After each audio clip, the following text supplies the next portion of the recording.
Hello class, आज हम पढ़ेंगे इशू ऑफ डिवेंचर का पार्ट नंबर 5।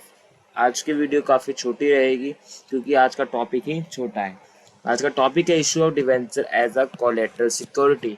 हम डिवेंचर को तो इशू कर रहे हैं बट वो किस पे कर रहे हैं? Collateral security. पहले तो डेफिनेशन लिखो, कोलेटरल सिक्योरिटी होता क्या है। ठीक है, collateral security is the security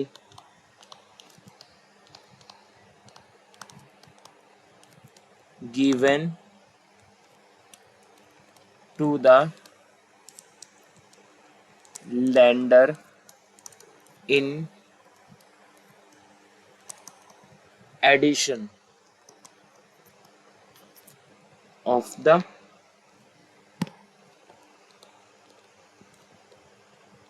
primary or principal security.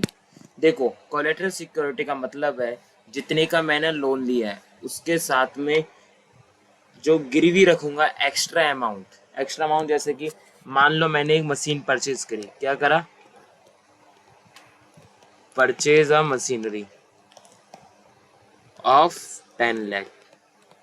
मैंने 10 लाख की मशीन खरीदी और मुझे इस 10 लाख की मशीन के बदले में मुझे 8 लाख का लोन मिल गया SBI बैंक से। ठीक है, अब तो ये बैंक वाले कहते हैं कि भाई ठीक है, तुम अपनी 10 लाख की मशीन तो गिरवी रख रहे हो लेकिन थोड़ा और एक्स्ट्रा अमाउंट रखो, जब जाके हम आपको 8 लाख का लोन देंगे। मैं कहता हूँ ठीक है, आप मेरे 15,000 के क्या ले लो, 15,000 डिवेंचर ले लो, 15,000 8% डिवेंचर ले लो। ठीक है, बदले में एक्स्ट्रा में, जो कि एक कितने का? 100 रुपये का। इसका मतलब 15,000 इंटू 100, तो ये हो गया लगभग 15 लाख, नहीं 1.5 लाख, हाँ 15,000 इंटू 100। ठीक है, तो मैंने एक्स्ट्रा सिक्योरिटी और रख दी गिरवी। भाई देखो, मैंने 10 लाख की ली तो मुझे बैंक से लोन मिल गया SBI से 8 लाख रुपए का, और कम द मशीनरी को मैंने क्या कर दिया? गिरवी रख दिया बैंक के पास। तो बैंक वाले कहते हैं भाई इससे काम नहीं चलेगा, थोड़ा और गिरवी रखो। ठीक है, थोड़ा और गिरवी रखने के लिए मैंने अपने 15 लाख रुपए के डिवेंचर्स को भी गिरवी रख दिया, बट इन डिवेंचर्स में मुझे नो इंटरेस्ट पे करना होता है। इस डिवेंचर पे इंटरेस्ट नहीं जाता, नो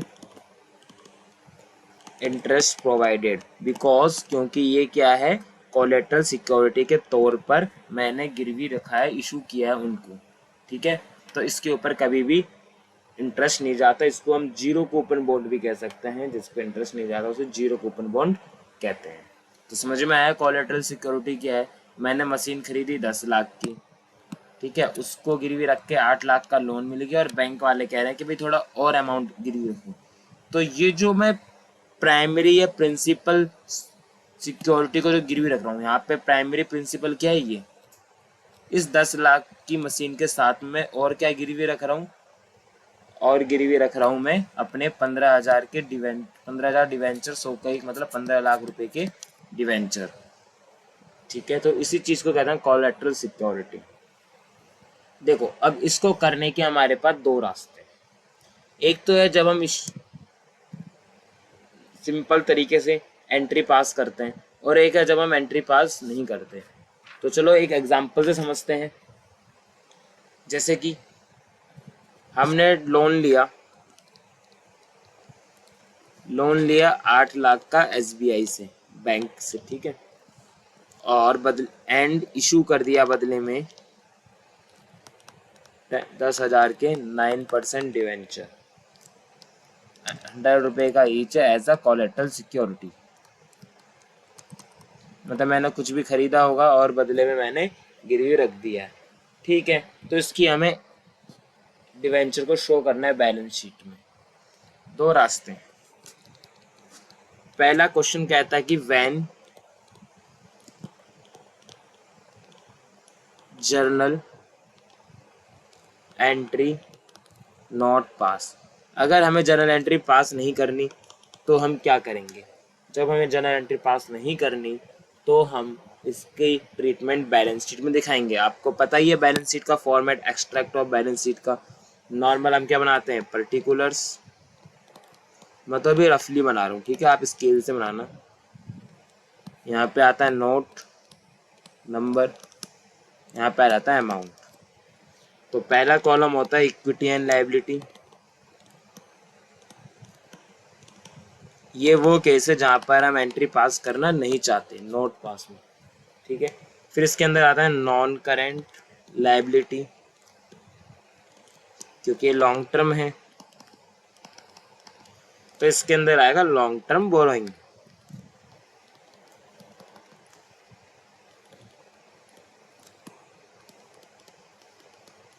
तो इसमें कितना अमाउंट आएगा लॉन्ग टर्म बोरोइंग में। इसको सॉल्व करने के लिए मैंने बना लिया अपना क्या, नोट्स टू अकाउंट। तो यहाँ आएगा शॉर्ट टर्म बोरोइंग,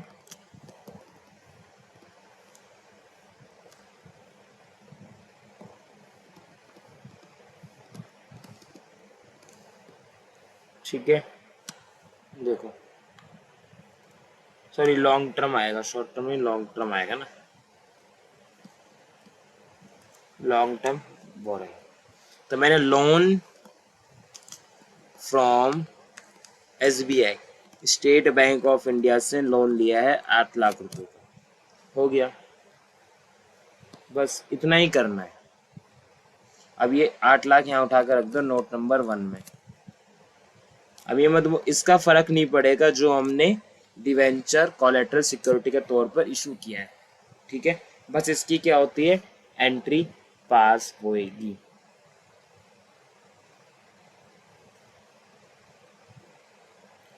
ठीक है,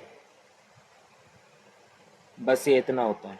अगर क्वेश्चन कहता है जनरल एंट्री पास करनी है, सेकंड मेथड,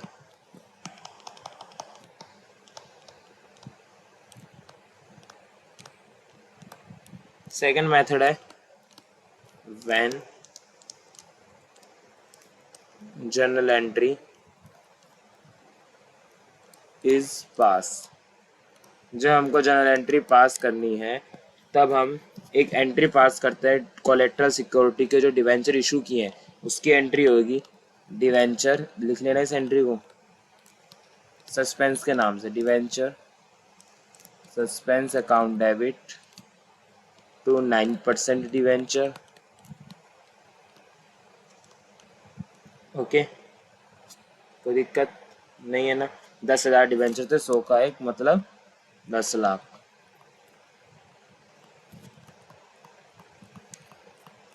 तो ये मैंने एंट्री पास कर दी। नरेशन में लिख दूंगा बीइंग इशू ऑफ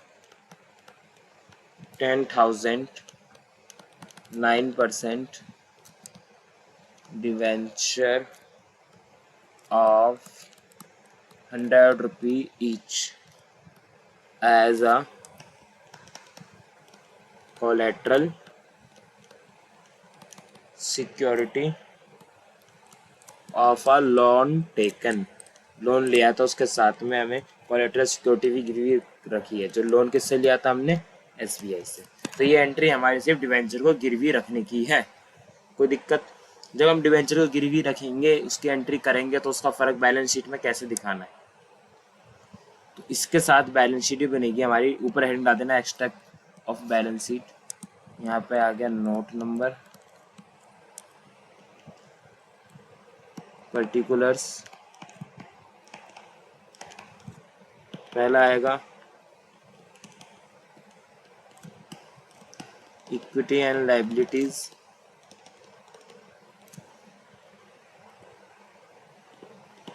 फिर आएगा non current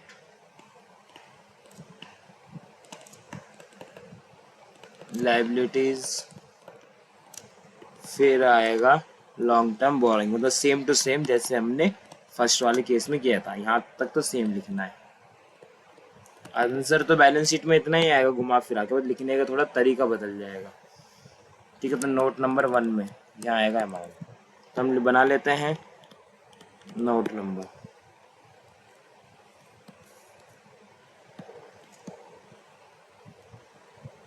note number 1, notes to accounts कह लो इसको, ठीक है। नोट 1, नोट 1 क्या है? Long term borrowings, okay.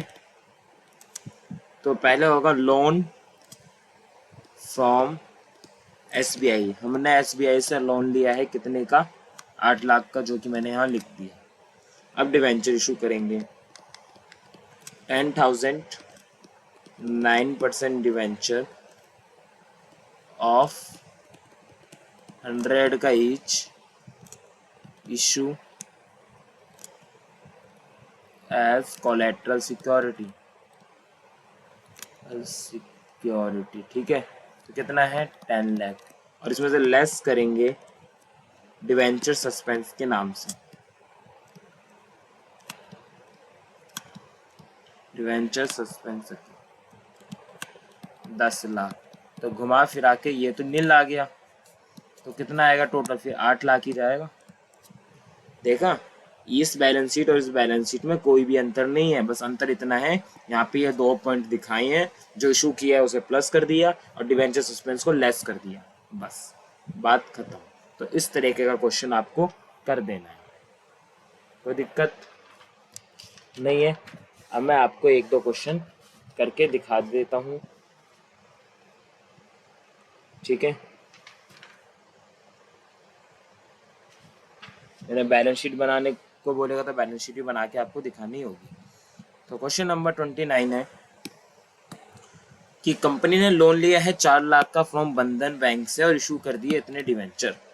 कोई दिक्कत नहीं, लोन लेने की एंट्री क्या होगी? यहाँ पे कर देता हूँ ग्रीन पेन से।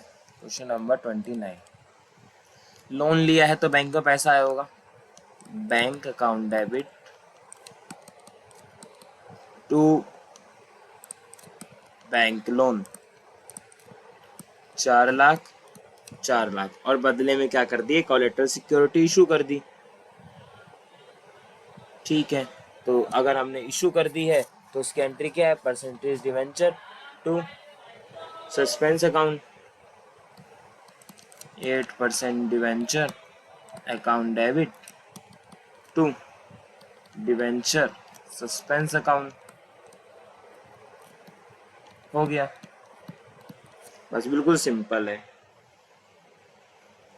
तो ये क्वेश्चन आप बना ही लोगे। देखो, ये जो मैंने अभी एग्जांपल लेके समझाया था वो था सेम टू सेम 32 की तरह, कि भाई लोन लिया है 5 लाख का SBI से, 10% इंटरेस्ट है, द कंपनी इशू 7.5 लाख रुपए का, रुपए दिया है, डिवेंचर इशू कर रही है 7.5 लाख रुपए के, जो कि 100 का एक है, जो किसको इशू कर रहे हैं? SBI को एज कोलेटरल सिक्योरिटी के तौर पे।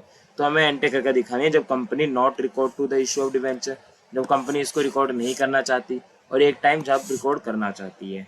तो ये केस नंबर फर्स्ट वाले की तरह हो गया, ये केस नंबर सेकंड की तरह गया। 2019 में आया भी है CBSE के सैंपल पेपर में, ठीक है। उम्मीद करता हूँ आप कर लोगे, मैंने आपको एग्जाम्पल देके करा दिया है। अगर यही सारे ही मैं कर दूंगा तो फिर आप क्या करोगे? इसलिए आपका ये होमवर्क है, कोई दिक्कत नहीं है ना।